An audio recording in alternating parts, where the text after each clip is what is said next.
Good evening, everyone.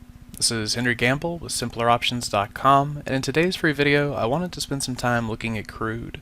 Crude has had a very strong rally, even in the face of the Doha meeting that did not happen a couple weekends ago, and just continues to push higher.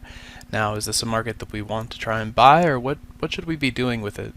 Well, first, if you want to try and get the most accurate analysis that you can for crude futures, I like coming down into the front month contract. Crude rolls every month. Currently we are in the M and then 6 for 2016.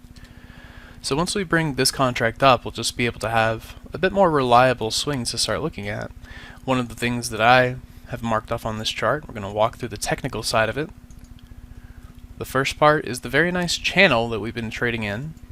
So if we go left to right there and then extend that out to the right, you can see that we're getting just into the, really a great point to pause in relationship to that. If we redraw this as a channel and then bring it back down to here, you can see that also has been very well respected. So if that concept is going to continue, then that would imply the thought that we look for crude to trade lower on Monday. A few other things that I like about this chart for the potential of a sell-off is looking at the general concept of symmetry in time.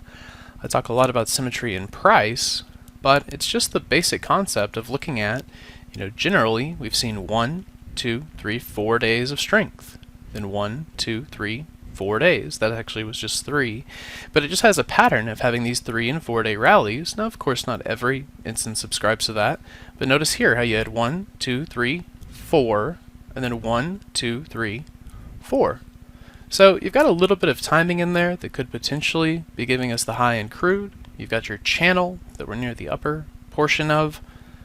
And then if we look at our retracements, this most recent major swing high to swing low gives you a target there at 47.25. So if we happen to gap up into that on Monday, I'd look at it for resistance. Ideally, we just gap lower. And what I wanted to give you that analysis for is because then we can start thinking about plays, maybe, in some of these oil-based companies. So APA and a few others are set to report next week, and I'm treating them a very similar way. These voodoo lines tend to be a very helpful part of our study sets, and if it finds its way up into that area, I will definitely be looking to short it. Depending on what it does at the beginning of next week, then I'll have a feel for how I can trade it.